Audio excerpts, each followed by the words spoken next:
it's been on my mind. I'm in human development in my grad program, so figuring out how the lifespan works. um, and then there's this concept that I've been circulating in my head about um, like the difference between taking the information that we're reading, the spiritual teaching, all the publications, and then making them your own. Um, Obviously, I do not subscribe to this wisdom pyramid. It's from some sort of religious website, but I thought it was funny because even nutrition wise, like grains should probably not be the base of your diet, but yet daily bread, I don't know. Anyways, I just was doing this as a joke. So this quote stuck out to me. It's from Way to Live. The truthfully knowing ones, as well as the wise ones, are filled with the wish to also let their fellow human beings share in their knowledge and their wisdom, so that the human beings thereby become strengthened. The truthfully knowing ones and wise ones live in magnanimity, and long for the other human beings' need for knowledge and wisdom to also be satisfied. So kind of what Greg is saying, we don't want to be the only ones. And that's a theme of this meeting, honestly, is how do we talk about these things with other people? And really, I guess the base of that answer, in my opinion, is we have to know the knowledge. We have to have the wisdom ourselves before we should ever try to take it to anybody else. So all of this is like direct quotes. So I will, full disclosure, I'm kind of being a hypocrite in this presentation because I'm not using my own words with this. This is from an article from Future of Mankind. Why is it so important for us to learn so much, especially in our current lifetime? Or how can we enable ourselves to spread this teaching of the Spirit, the teaching of life, and teaching of truth? And it's originally written by Marianne Uhlinger. So this is all of her words. This is her working with the language of the teaching and putting it into her own words. This is in the middle of a paragraph, but it starts: love, modesty, responsibility, respect, peace, harmony, honesty, empathy, and compassion, and patience, etc. They're all intellect-related values, and they are naturally also important for our material life. Just think of our language. How can we think properly at all without an appropriate vocabulary with cognizance/knowledge about the meaning of the words and an appropriate education? That is simply impossible. Perhaps primeval humans only produced simple pictures in their mind before they could speak and made some sort of grunting sounds. The more material intellectual knowledge we acquire and not simply memorize, the greater our thinking capacity becomes. Wisdom can also be acquired in the material realm. Compared to the absoluteness, everything is always relative, and the absoluteness in turn is also relative. So I think that touches on what Greg is talking about too, is if we're looking at the human evolution, this is kind of that in a boiled down version for our life on Earth.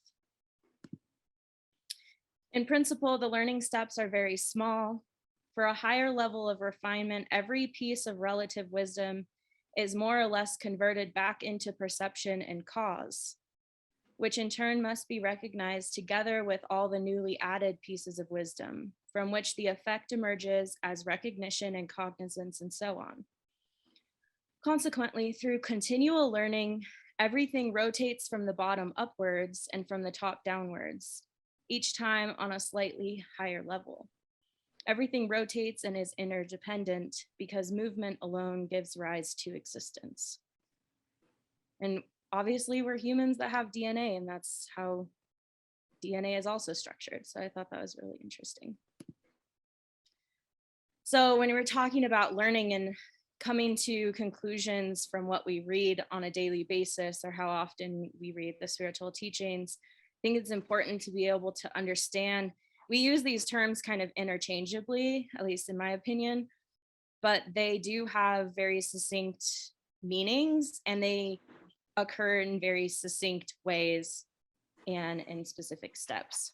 So breaking it down step by step. The first is perception. The perception of a thing, a thought, a spiritual fine, sensitive feeling, Empfindung, an inspiration, Ahnung, or of the subconsciousness, a feeling, and so on, leads to their recognition and comprehension. The supplement says, the perception of responsibility, however, is also combined with the perception of the reality of the creational laws and recommendations and their way of acting, wherein the perception of all things is also anchored, which does not happen directly through the consciousness, but rather through the unconscious, which precedes the consciousness and is not identical with the subconsciousness. Every perception therefore occurs through the unconscious form preceding the consciousness, through which instantly unconscious thoughts and thereof conscious feelings are triggered, after which the consciousness and conscious thoughts themselves are incorporated into the perception with a delay of 25 to 30 hundredths of a second. The next step is recognition. From recognition, comprehension of the perception via a closer examination and study of its nature and content is to its cognizance. Cognizance is consideration of all facts of the perception, and the continual occupation with it leads to the understanding of all facts and to the cognition that it really is so. Cognition, recognizing the logic, etc., contained in the perception leads to certainty, to knowledge. Knowledge, applied knowledge and repetition leads to practical experience, also known as proficiency, and to living experience or know-how. And then this next step is practical experience or living experience. Repeated self-lived experience and self-tested experience of a fact leads to wisdom. And so, in fact, wisdom is this whole learning process put together. So you can tell that there's a lot of different steps. You can't just read something and say, now I have knowledge. Knowledge is fourth down the ladder of importance. You have to do a lot of internal working with information in order to actually get to that knowledge, let alone wisdom component. This again is Marianne's words. If we take a look at these learning steps, it quickly becomes clear to us that, for example, memorizing a given subject matter, including the spiritual teaching without thinking it over intensively, cannot as a rule lead to wisdom, because the thoughts and feelings involved in working with and on a subject matter bring cognizance and cognition, which then progress via the necessary knowledge into and its living experience to wisdom. Later on in the article, these are separate thoughts. Our task is to take up topics from the comprehensive spiritual teaching and to explain them in our own words, or to simply write a story with reference to creational logic. Not until we ourselves take the effort to formulate something in our own words do we realize whether or not we have understood what we would like to tell others. With the words we choose, we present our knowledge and show how much we ourselves have comprehended.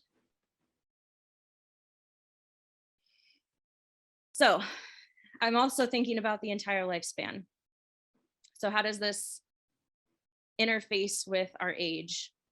This is from Way to Live, taken directly. When the human being thinks and acts rightly and is rightly brought up and also rightly orders his or her self-education, then there are 7 quite definite values. 1, at the age of 10 years, the human being's senses turn to the learning.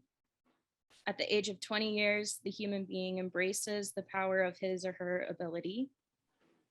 At the age of 30 years, the human being is firm in his or her thinking and actions. At the age of 40 years, the human being has left his or her doubts regarding the truth and the knowledge behind him or her. At the age of 50, the human being knows the life necessary creational natural laws and recommendations and follows them. At the age of 60 years, the human being has comprehensively opened his or her consciousness for the truth. And at the age of 70 years, the human being can accede to his or her wishes without overstepping the limits of that which is right and decent.